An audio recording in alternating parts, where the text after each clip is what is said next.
What's going on, everybody? It is your boy Zamboni. I'm a musician and astrologer, and it is time to talk about the astrology of the week ahead. As always, I thank you so much. Thank you so very much for being here with me. Thank you for rocking with me. Thank you for checking out the podcast and for checking out the music. We got Can't Help Myself. We got Breathe. We got new music coming out soon. Is it coming out this week? Is it coming out next week? Something like that. It's coming up soon. I'm very excited. Should sound great. Thank you for getting a reading. Thank you for hitting up my Venmo, Cash App, PayPal. Those things, unlike the music, which is free, you can support me monetarily by doing those things. You can go to Patreon and get an electional report to help to time your business launches or your first dates or these kinds of things. You could, or an important email. I use that shit all the time for that. Thank you so much for rocking with me, sending this to a friend, and building the community. Thank you for leaving a heart in the comments. I really appreciate everybody who participates in this community. Thank you so much for being here. Let's talk about the astrology of the week ahead. So this week, honestly, there's not too much changing, and I'm into it. There's not too much going on here.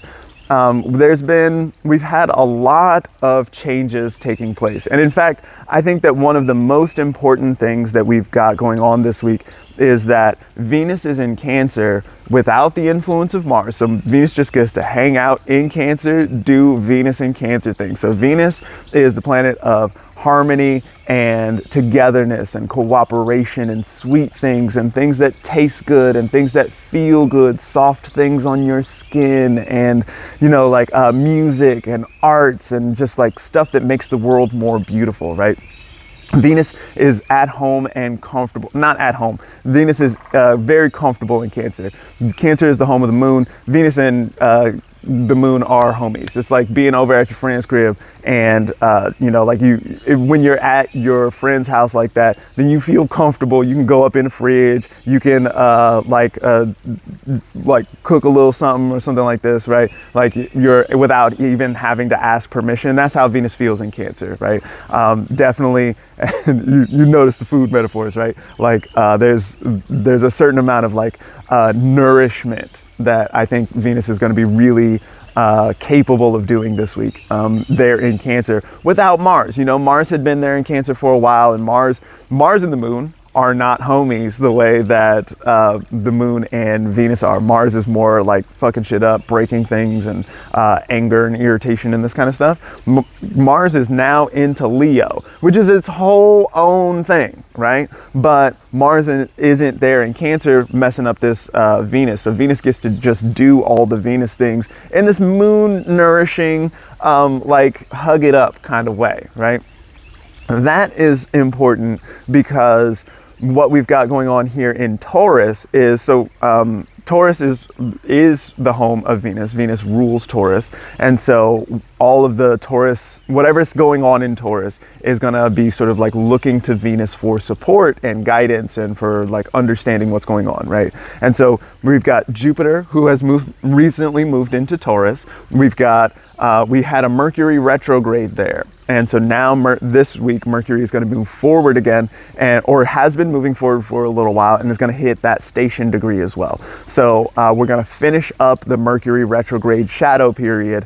And so that, as well as we've had eclipses on the North Node. We've had Uranus there since 2018. So all of those things have been, except the Jupiter, all of those things have been very disruptive, chaotic. Things are sort of like flying around and changing in a way that Taurus really doesn't like to change very much. Taurus prefers to be solid and stable. One of my favorite images for Taurus is the mighty oak tree, right? And so this sense that like it's super rooted and stable and firm and fragrant and not going anywhere, right?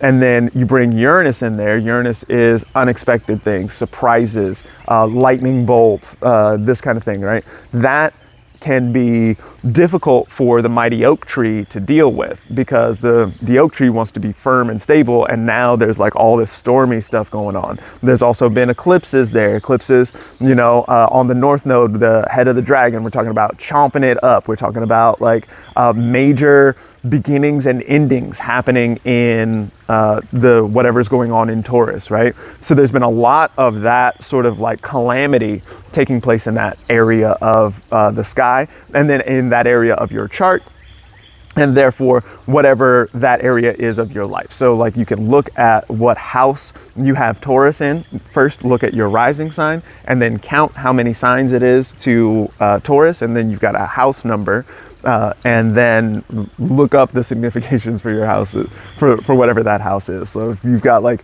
Taurus in the ninth or something like that, right? Then that's going to be, the ninth house is typically associated with like foreign travel or spirituality or publishing or teachers, or an encounter with the strange, with whatever sort of things you don't know about already, that sort of stuff. So that might have been an area where there's been a bunch of calamity, where there's been surprises and unexpected things and all this sort of stuff, right? And then we had this Mercury retrograde there. And so there's this idea of like, oh, I thought this thing's gonna work and it's actually not gonna work. And so now I gotta go back and try it again and redo, reimagine, reinvent, you know, like do-overs, this kind of thing, right? So all of that has been taking place all the way back from 2018. It's been sort of like on a crescendo a little bit from 2018, and then which is when Uranus got there, and then we started having the eclipses, and then we had this Mercury retrograde, and now we've got Jupiter there, and the ruler of Taurus, which is Venus, is comfortable and not getting messed with in Cancer. So this looks like a moment to stabilize whatever's been going on there. What I've been thinking about with that Jupiter is like, Jupiter is big and expansive, right? So there's this big picture kind of quality. There's finding some kind of meaning to what's going on here. Now, especially with Uranus there, and Uranus is still there and is going to be there for the duration of Jupiter's time there in Taurus. It's not that we're moving away from surprises or moving away from things moving in a different direction than you maybe thought that they were going to, or this kind of thing, right? There's still that kind of like breakups, breakdowns, breakthroughs that still can happen in that area.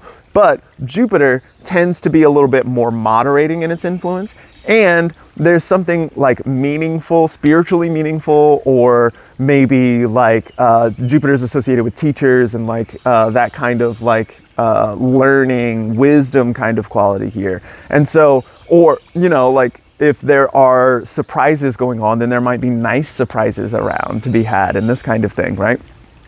So it feels to me like whatever, you know, people in general, humans, tend to have a rough time with change. We tend to like, when things are changing in a big way, then we cry about it. And so that's common. Maybe it's just me. I don't think it's just me. But like, it's a situation that can generate some feelings and some turmoil and this kind of stuff, right? And so now to see a kind of nourishing influence here in this area, it looks like it really wants to help. It wants to see what's been happening here and be like, okay, so how, like, what is good about this? Or, you know, are there some ways that since things have broken down, then can this be repurposed in some kind of way? What have I learned from this? Like lessons learned. That's a real big Jupiter signification there, right?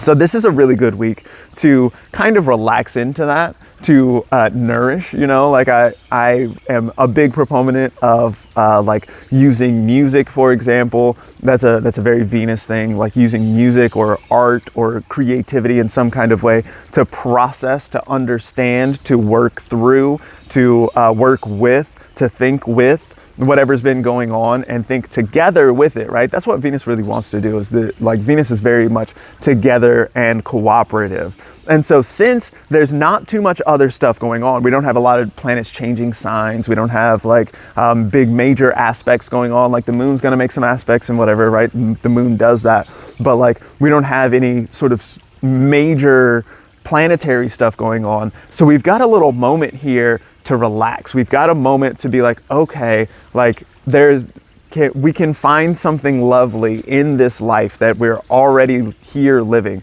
It's maybe not the life that I thought that I was going to have, and maybe I had to break up with some people, and maybe I had to go through some things, and that has been hard for me. But now I'm here, and maybe it's not so bad. That's what I have for you. Thank you so much for hanging out with me this week. I'll check you later.